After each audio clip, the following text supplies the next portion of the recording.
Rajasthan eligibility examination for teacher REET 2024 में आपका स्वागत है। इस डिटेल्ड वीडियो में मैं आप लोग को ये बताऊंगा कि कैसे रीट का एप्लीकेशन फॉर्म हमको भरना है। रीट एप्लीकेशन फॉर्म भरने के लिए आपको 2 स्टेप फॉलो करने पड़ेंगे। पहला स्टेप होगा जनरेट चालान और दूसरा स्टेप होगा फिल एप्लीकेशन फॉर्म। जनरेट चालान करने के लिए सबसे पहले आपको जनरेट चालान वाले बटन पर क्लिक करना है। जब आप इस पेज पर आएंगे तो यहाँ पे आपको 3 ऑप्शन दिखेंगे, level 1, level 2 and level both. Level 1 पे जब आप क्लिक करते हैं तो आपको एक निर्देश मिलता है। निर्देशों को ध्यानपूर्वक पढ़ने के बाद मैं पुष्टि करता हूँ कि मेरे पास चयनित स्तर के लिए आवश्यक शैक्षिक योग्यताएं हैं। तो आपको सारे निर्देश क्लियरफुली पढ़ने हैं ध्यानपूर्वक और ये श्योर करना है कि जिस भी लेवल के लिए आप फॉर्म भर रहे हैं उसके लिए आपके पास आवश्यक शैक्षिक योग्यताएं हों। अब इसके बाद जब हम इसको ओके करते हैं तो हमारे पास ये फॉर्म खुल के आता है। इस फॉर्म में आपको एक चीज़ नज़र आ रही होगी, 550 रुपये फ़ीस। फॉर्म लेवल 1, लेवल 2 के लिए 550, लेकिन लेवल 3 के लिए आपको 750 रुपये की फ़ीस जमा करनी है। इस फॉर्म को भरने के लिए आपको सभी डिटेल्स जो भी आप भरेंगे, एप्लीकेंट का name, father's name, mother's name, date of birth या ईमेल, ऊपर की जो भी डिटेल्स हैं TOB तक, वो आपको आपके 10th की मार्कशीट के अकॉर्डिंग ही भरनी होगी। इसमें सबसे पहले हम एक काम करते हैं, फॉर्म भरते हैं test father, test mother. Date of birth मैं सेलेक्ट कर लेता हूँ 1 जनवरी,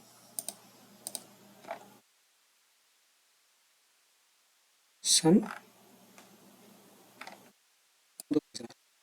ईमेल में मैं अपना वैलिड ईमेल नंबर डाल सकता हूँ, लेकिन मैं अभी डमी ईमेल नंबर डाल रहा हूँ। आपको अपना वैलिड ईमेल नंबर डालना है। इसके बाद नीचे देखिए प्राइमरी मोबाइल नंबर, ये वाला जो मोबाइल नंबर है प्राइमरी मोबाइल नंबर, इस पर आपको फ्यूचर में SMS आएंगे और अल्टरनेट मोबाइल नंबर भी आपको डालना अनिवार्य है। मैं यहाँ पे एक डमी मोबाइल नंबर डाल देता हूँ। उसके बाद मुझे कैप्चा कोड भरना होगा 44606208। इसके बाद यहाँ 550 रुपये की फ़ीस नज़र आ रही है और फिर हमें ऑनलाइन पेमेंट मेथड्स नज़र आएंगे। अब इस पेमेंट मेथड में हमें 2 ऑप्शन नज़र आते हैं, एक ऑनलाइन और एक ऑफलाइन। जब मैं ऑनलाइन सेलेक्ट करता हूँ तो मुझे 3 ऑप्शन नज़र आते हैं, HDFC, ICICI और BOB। इनमें से किसी भी बैंक के थ्रू मैं पेमेंट कर सकता हूँ।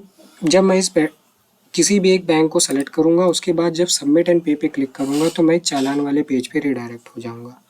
उस चालान वाले पेज पे मुझे एक रेड कलर का पे फीस का बटन मिलेगा। जब मैं उस पर क्लिक करता हूँ तो मैं पेमेंट गेटवे पे रिडायरेक्ट हो जाऊँगा और वहाँ से मैं अपना पेमेंट सक्सेसफुली सबमिट कर सकता हूँ। जैसे ही सक्सेसफुली सबमिट हो जाएगा, पेमेंट डिडक्ट हो जाएगा, तो फिर हमारा जो चालान का स्टेटस है वो अपडेट हो जाएगा। अपडेट होने के बाद सीधे हम फिल एप्लीकेशन फॉर्म का एक बटन आ जाएगा और उस पर क्लिक करते ही हम एप्लीकेशन फॉर्म भर सकते हैं। लेकिन यदि आप ऑफलाइन माध्यम का यूज़ करते हैं तो वहाँ पे आपको एक ई मित्र का ऑप्शन मिलेगा। ई मित्र पे क्लिक करते ही सबमिट एंड पे पे जब हम क्लिक करेंगे तो हमारा चालान जनरेट हो जाएगा। यहाँ पे देखिए प्राइमरी मोबाइल नंबर मुझे ऑलरेडी एग्जिस्ट दिखा रहा है, तो मैं उसको चेंज कर देता हूँ।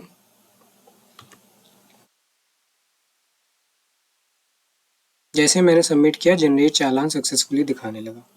ठीक, अब यहाँ पे आपको एक पेज दिख रहा है जिसमें आपको 3 कॉपीज़ दिख रही हैं, bank copy, candidate copy and candidate copy 2। इस चालान को आपको प्रिंट करके ई मित्र के पास जाना है। ई मित्र जो है वहाँ पे आपका चालान का पैसा आपसे ऑफलाइन लेके यहाँ पे आपको एक ट्रांजैक्शन नंबर देगा और अपने स्टेटस को अपडेट कर देगा। फिर जब आप बैक जाएंगे तो आपको इस पे चेक फी स्टेटस करना है। जब आप चेक फी स्टेटस करेंगे तो आपको यहाँ पे पेड का ऑप्शन नज़र आएगा, मतलब जो भी आपका चालान नंबर है, चालान है, वो पेड हो चुका होगा। अगर आपका चालान पेड नहीं होता है तो आपको क्या करना है, ई मित्रा वेरीफाई अपडेट पेमेंट पे स्टेटस पे क्लिक करना है और यहाँ पे जो भी ट्रांजेक्शन नंबर ई मित्रा ने आपको दिया हुआ है आपके चालान की कैंडिडेट कॉपी के ऊपर, वो आपको यहाँ पे डाल के अपना पेमेंट वेरीफाई करा लेना है।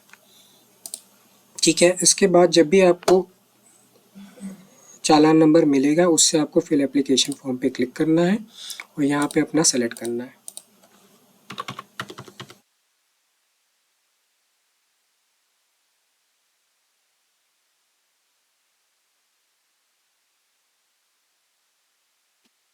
यहाँ पे मैं मदर्स नेम डालता हूँ जो मैंने डाला था। डेट ऑफ बर्थ में मैंने डाला था 1 जनवरी एंड 2000 और मैं यहाँ पे कैप्चा सेलेक्ट कर लेता हूँ 70467 इस पर क्लिक करते ही मैं एप्लीकेशन फॉर्म पे रिडायरेक्ट हो जाऊंगा। एप्लीकेशन फॉर्म को भरने के लिए आपको 5 स्टेप फॉलो करने हैं। पर्सनल डिटेल भरनी है, एड्रेस भरनी है, qualification, preferences, upload image and duration declaration. Personal information में कुछ इन्फॉर्मेशन जो ऊपर के आपको ब्लैक कलर में दिख रहे हैं ये नॉन एडिटेबल है। ये वो इन्फॉर्मेशन है जो आपने चालान भरते टाइम भरी थी। इसके बाद आपको कुछ डिटेल्स अंदर नीचे से भरनी स्टार्ट करनी है। सबसे पहले आपको जेंडर सेलेक्ट करना है। उसमें अगर यदि आप मेल सेलेक्ट करते हैं तो आपको मैरिड या अनमैरिड 2 ऑप्शन मिलेंगे। यदि आप फीमेल सेलेक्ट करते हैं तो आपको मैरिड, अनमैरिड, डिवोर्सी या विडो का ऑप्शन मिलेगा। मैरिड और विडो के केस में आपको हस्बैंड नेम डालना मैंडेटरी है और किसी हस्बैंड नेम नहीं मांगेगा आपसे। आधार नंबर आप डाल सकते हैं। कैटेगरी में आपको बहुत सारे ऑप्शन मिलेंगे, general, economic, EWS, ST, SC, जो भी आपकी मेजर कैटेगरीज होती हैं। यहाँ पे मैं ST कैटेगरी सेलेक्ट कर लेता हूँ। ST कैटेगरी में यहाँ पे इसलिए सेलेक्ट कर रहा हूँ क्योंकि ST के बेस पे मुझे कुछ और फील्ड्स होती हैं जो मैंडेटरी भरनी होती हैं, वो अभी हम आगे देखेंगे। इसके बाद आपको धर्म सेलेक्ट करना है। रिलीजन हिंदू, मुस्लिम जो भी आप हैं उसको आप सेलेक्ट करेंगे। उसके बाद भूतपूर्व सैनिक, यस या नो आपको भरना मैंडेटरी है। नो भर दीजिए, कोई दिक्कत नहीं है। क्या आप दिव्यांगजन हैं, यस या नो। इसमें आपने यदि यस सेलेक्ट किया तो फिर आपको इसका टाइप भी सेलेक्ट करना होगा। यदि आप नो सेलेक्ट करते हैं तो आपको कुछ भी सेलेक्ट करने की आवश्यकता नहीं है। फिर राष्ट्रीयता में इंडियन आपको सेलेक्ट करना है। क्या आप राजस्थान के निवासी हैं, ये आपको सेलेक्ट करना है। यदि आप यस सेलेक्ट करते हैं तो आपको बोनेफाइड स्टेट और डिस्ट्रिक्ट सेलेक्ट करना ज़रूरी होगा। बोनेफाइड स्टेट में आपको राजस्थान मिलेगा और राजस्थान के ही डिस्ट्रिक्ट आपको यहाँ पे नज़र आएंगे। ठीक, यदि आप यहाँ पे मूल निवासी में नो सेलेक्ट करते हैं तो फिर आपको बोनेफाइड स्टेट सारे स्टेट नज़र आएंगे और सारे स्टेट के उसके करस्पॉन्डिंग आपको डिस्ट्रिक्ट नज़र आएंगे। जो भी आपको सेलेक्ट करना है वो कर सकते हैं। यहाँ पे हम क्या करते हैं, यहाँ पे हम राजस्थानी सेलेक्ट करते हैं, उदयपुर हमारा। यदि हमने ऊपर ST कैटेगरी सेलेक्ट कर रखी है और नीचे हम राजस्थान के मूल निवासी में यस करते हैं और राजस्थान यहाँ सेलेक्ट करते हैं तो हमको TSP सहारिया या नो सेलेक्ट करना होता है। बाकी किसी और स्टेट के केस में ये ऑप्शन नहीं आएगा आपको। यदि आप ऊपर कैटेगरी सेलेक्ट करते हैं और यस सेलेक्ट करते हैं तो ही आपको ये ऑप्शन आने वाला है। हमने TSP सेलेक्ट किया, TSP के अकॉर्डिंग जो हमने डिस्ट्रिक्ट सेलेक्ट किया था ये मूल निवासी जिला और अनुसूचित जिला दोनों सेम होने चाहिए। और इसकी हमने तहसील सेलेक्ट की और इसका हमने गाँव सेलेक्ट कर लिया। आइडेंटिफिकेशन मार्क आपको डालना आवश्यक है। जो भी आपका आइडेंटिफिकेशन मार्क है वो आप यहाँ पे डालेंगे। SSO ID आपको डालनी ज़रूरी है। अगर आप राजस्थान डिस्ट्रिक्ट के हैं तो ये आपको मैंडेटरी है, किसी और डिस्ट्रिक्ट के बच्चे के लिए ये डालना आवश्यक नहीं है। राजस्थान के बच्चों को सबसे पहले SSO ID जनरेट करनी है, उसके बाद यहाँ पे एंटर करना है। इसके बाद हम नेक्स्ट आ जाते हैं। नेक्स्ट आने पे आपको फुल करस्पॉन्डेंस एड्रेस डालना है जिसमें ये सब वैल्यूज़ यूज़ ना हुई हों। आप अपना करस्पॉन्डेंस एड्रेस डालेंगे, डाकघर वगैरह डालेंगे। स्टेट आप जिस स्टेट से बिलोंग करते हैं वो डालेंगे। पिन कोड आपको जो डालना है वो डाल दीजिए, 6 डिजिट का जो भी आपका है। उसके बाद जब नेक्स्ट करते हैं तो फिर आपको एकेडमिक क्वालिफिकेशन डालनी है और प्रेफरेंसेस डालनी है। प्रेफरेंसेस मतलब वो डिस्ट्रिक्ट जहाँ पे आप एग्ज़ाम देना चाहते हैं राजस्थान के अंदर। तो यहाँ पे मैंने 2 सेलेक्ट कर लिए हैं। इसके बाद लैंग्वेजेस, आपकी प्रेफरेंस लैंग्वेज हिंदी या इंग्लिश, संस्कृत, उर्दू, सिंधी, पंजाबी, जो भी आपको डालना है वो आप सेलेक्ट कर सकते हैं। अब यहाँ पे क्वालिफिकेशन डिटेल है, इसमें हमें क्या करना है, चूँकि ये लेवल 1 का फॉर्म है तो यहाँ पे आपको सेकेंडरी में आपने जो सेलेक्ट किया है वो सेलेक्ट करना है। सीनियर सेकेंडरी में आपने जो डिस्ट्रिक्ट ले रखा है वो सेलेक्ट करना है। यहाँ पे आपने क्या किया, ईयर मान लीजिए 2018 डाल दिया मैंने, यहाँ पे मैंने 500 डाल दिया, यहाँ पे मैंने 400 डाल दिया, फिर यहाँ पे 200, 2020, 400 मान लीजिए, 300। Senior secondary and secondary level 1 के लिए मैंडेटरी है। BSTC भी लेवल 1 के लिए होना चाहिए। अगर आपके पास ग्रेजुएशन है, पोस्ट ग्रेजुएशन है तो भी आप इसको डाल सकते हैं। BSTC जब हम सेलेक्ट करते हैं इसमें हमको बहुत सारे ऑप्शंस मिलते हैं, इसमें से जो भी आपने किया है वो सेलेक्ट कर सकते हैं। यदि आपके पास ये चीज़ नहीं है तो आप अदर का ऑप्शन सेलेक्ट करके अदर कोर्स का नाम भी डाल सकते हैं।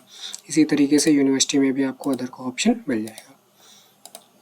फिर यहाँ पे मैंने मान लीजिए 2024 डाल दिया, पूर्णांक मैंने डाल दिए 600, प्राप्तांक मैंने डाल दिए 500, तो यहाँ पे मेरे मार्क्स आ गए। यदि आप BSTC अभी पढ़ रहे हैं, अपीयरिंग स्टेट में है, तो आप अपीयरिंग पे क्लिक करेंगे और जैसे ही आप अपीयरिंग पे क्लिक करेंगे आपसे ये सारी इन्फॉर्मेशन नहीं मांगी जाएंगी और यहाँ पे आपको रोल नंबर डालना होगा जहाँ पे आप अपीयरिंग है उस वहाँ का, और आपको ये सेलेक्ट करना है कि आप किस ईयर में अपीयरिंग है, तो आपने फर्स्ट ईयर मान लीजिए सेलेक्ट कर लिया। इसके बाद जब हम नेक्स्ट करते हैं तो हमारी ये सारी इन्फॉर्मेशन सेव हो जाएगी। फिर हमें अपलोड करने होंगे फ़ोटो, सिग्नेचर, आधार का फ्रंट और मार्कशीट। फ़ोटो मैं यहाँ से सेलेक्ट कर लूँगा, सिग्नेचर सेलेक्ट कर लूँगा, आधार का फ्रंट मुझे सेलेक्ट करना है और मुझे सेलेक्ट करना है सर्टिफिकेट। अब ये चारों चीज़ें जो सेलेक्ट की हैं इसमें मेरी जो KBs हैं 20 to 50 KBs photo and signature होनी चाहिए और 50 to 100 KBs आधार फ्रंट और मार्कशीट होनी चाहिए और सारी की सारी .jpg फॉर्मेट में ही होनी चाहिए। अब मैं इसको नेक्स्ट करता हूँ तो ये सारी चीज़ें मेरी अपलोड हो जाएंगी। अपलोड होने के बाद यहाँ पे आपको डिक्लेरेशन घोषणा पत्र मिलेगा जिसको आपको बहुत सावधानीपूर्वक पढ़ना है और उसके बाद टिक मार्क कर देना है। टिक मार्क करने के बाद आपको क्या करना है, यहाँ पे प्रीवियस का भी बटन आएगा जहाँ से आप फोटो वाले पेज पे जा सकते हैं और कन्फर्म एंड प्रीव्यू का पेज आएगा। जैसे ही आप कन्फर्म एंड प्रीव्यू के पेज पे क्लिक करते हैं आप प्रीव्यू वाले पेज पे रिडायरेक्ट हो जाएंगे। यहाँ पे एक कन्फर्मेशन बॉक्स आता है, इस पर आप पढ़ेंगे कि आपको कहाँ पे रिडायरेक्ट कर दिया है, preview page where you can verify the information and submit the application form and confirm and preview page. Yes करते ही आप प्रीव्यू वाले पेज पे रिडायरेक्ट हो जाएंगे।